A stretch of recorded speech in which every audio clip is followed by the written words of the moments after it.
इसका हमारा कॉन्सेप्ट रहेगा अकाउंटिंग इक्वेशन में एग्जाम्पल बेस्ड। हम लोगों ने कौन कौन से पढ़े थे? हम लोगों ने फर्स्ट पढ़ा था इक्वेशन बेस्ड, सेकंड पढ़ा था फॉर्मूला बेस्ड। आज हम क्या पढ़ेंगे? Example based. और जैसा कि हमने यहाँ लिखा भी हुआ है, हम अकाउंटिंग इक्वेशन को 4 पार्ट्स में डिवाइड कर रहे थे। फर्स्ट इज इक्वेशन बेस्ड, जो कि हम लोग पढ़ चुके। फॉर्मूला बेस्ड हमने लास्ट सेशन में पढ़ लिया। आज पढ़ेंगे हम एग्जाम्पल बेस्ड। इस कॉन्सेप्ट को हम क्लियर करेंगे। एग्जाम्पल बेस्ड अकाउंटिंग इक्वेशन के क्वेश्चन कैसे आते हैं और इन्हें सॉल्व कैसे करते हैं, इन्हें सॉर्ट आउट कैसे किया जाता है। आइए देखते हैं। एक एग्जाम्पल मैंने लिया है, increase in one assets and decrease in another assets. आपके माइंड में क्लियर आना चाहिए कि ऐसा कौन सा आइटम है, ऐसी कौन सी असेट्स है या ऐसा कौन सा आइटम है कि असेट्स इंक्रीज हो जाए और दूसरी तरफ असेट्स क्या हो जाए? डिक्रीज हो जाए।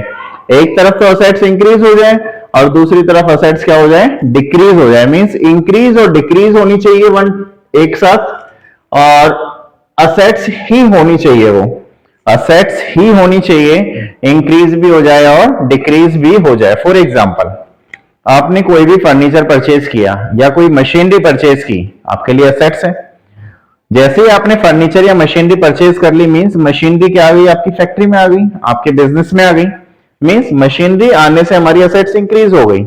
दूसरी तरफ यदि आपने वो मशीनरी कैश में परचेज की तो आपका कैश क्या हो रहा है? कम हो रहा है। तो दूसरी असेट्स डिक्रीज हो रही है या नहीं हो रही? बस माइंड में क्लैरिटी होनी चाहिए कि ऐसा कोई भी एक आइटम बताइए, कोई ऐसा आइटम बताइए जिससे कि एक तरफ इंक्रीज हो जाए, दूसरी तरफ डिक्रीज हो जाए।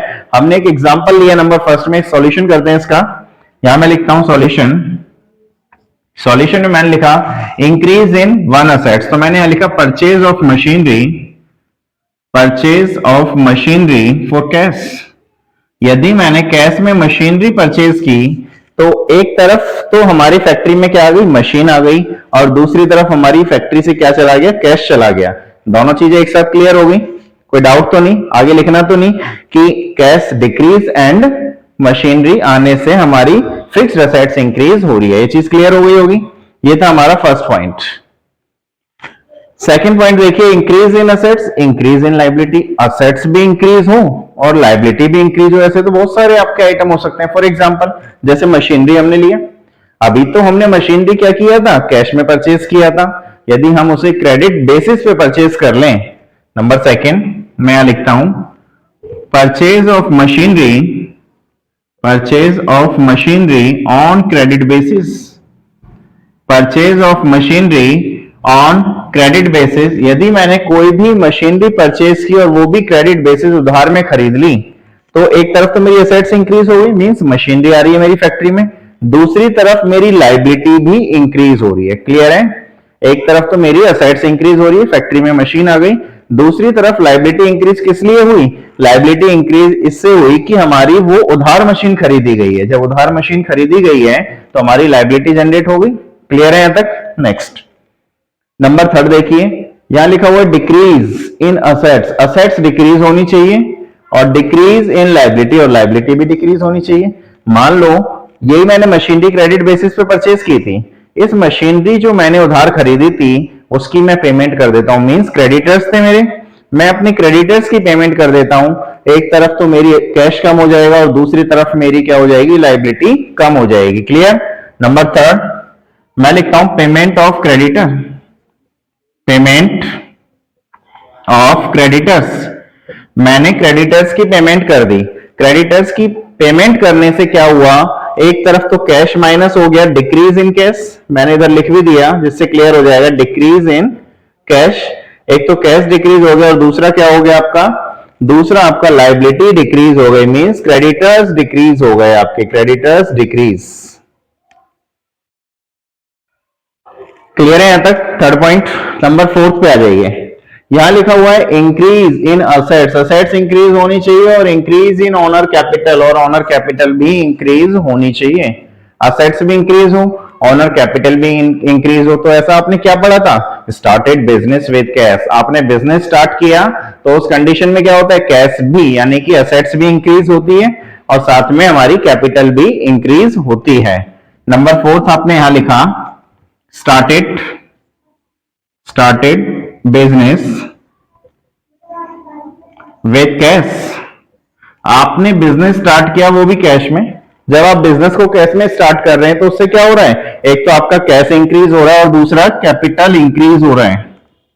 Cash increase and number second is capital increase. Clear है, कैश भी इंक्रीज हो गया और कैपिटल भी इंक्रीज हो गया। नेक्स्ट नंबर 5 देखिए, यहां लिखा हुआ है decrease in assets and decrease in owner capital. हमारी असेट्स भी डिक्रीज हो और ऑनर कैपिटल भी डिक्रीज हो। फॉर एग्जांपल, आपने कोई भी मोटर बाइक खरीद ली, आपने मोटरसाइकिल खरीदी और वो भी अपने पर्सनल यूज के लिए खरीदी। जब अपने पर्सनल यूज के लिए मोटरसाइकिल कैश में परचेज कर रहे हैं तो उससे क्या होता है, एक तो आपका कैश कम होगा और एक दूसरा क्या हो जाएगा, कैपिटल कम हो जाएगा। क्लियर है, यहां लिखिए नंबर 5 पे, इधर कर रहा हूं मैं नंबर 5। यहां मैंने लिखा purchase of motorcycle, purchase of motor bike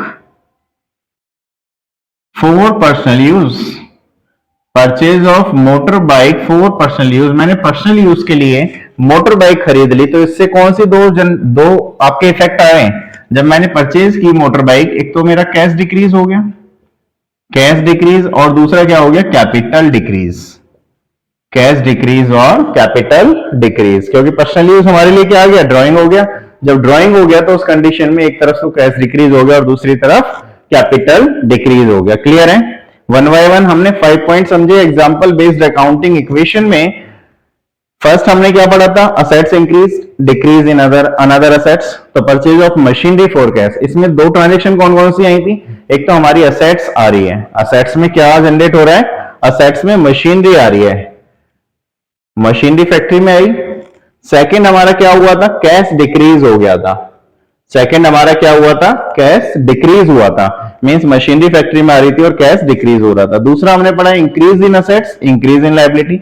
यदि आप कोई भी फिक्स्ड असेट्स उधार खरीद लेते हो या फिर गुड्स आप उधार खरीद लेते हो तो उस कंडीशन में क्या होता है, फैक्ट्री में आपकी वो असेट्स आ जाती है और दूसरी तरफ क्या होती है, लायबिलिटी इंक्रीज हो जाती है। क्लियर है, जब आपने क्रेडिट बेसिस पे खरीदा, एक तो आपकी असेट्स इंक्रीज हो गई, असेट्स इंक्रीज में मशीनरी आ गई आपकी फैक्ट्री में, और दूसरा क्या हुआ, क्रेडिटर्स इंक्रीज हो गए। क्रेडिटर्स क्या है आपके लिए, लायबिलिटी। क्लियर है यहां तक। ऐसे ही हमने 5 पॉइंट्स डिस्कस किए, किसमें किए हमने अकाउंटिंग इक्वेशन का थर्ड पढ़ा आज एग्जांपल बेस्ड। एग्जांपल इस तरह के आएंगे, इस तरह के एग्जांपल में आपको अकाउंटिंग इक्वेशन में इस तरह आपके एग्जांपल के सॉल्यूशन देने होंगे और लिखना होगा कि इफेक्ट कहां कहां गया और कैसे कैसे गया। क्लियर है स्टूडेंट्स, आज के कॉन्सेप्ट में, आज का जो हमने कॉन्सेप्ट पढ़ा एग्जांपल बेस्ड, आज के कॉन्सेप्ट को मिला के हम अकाउंटिंग इक्वेशन में 3 कॉन्सेप्ट डिस्कस कर चुके हैं और नंबर 4th कॉन्सेप्ट डिस्कस करेंगे नेक्स्ट सेशन में, जो कि है अकाउंट बेस्ड। क्लियर है स्टूडेंट्स, यहां तक के लिए, यहां तक के क्वेश्चंस आप लोग इजीली कर लेना। नेक्स्ट कॉन्सेप्ट हम जल्दी ही लेकर आएंगे, account based accounting equation. Clear students, okay students, thank you.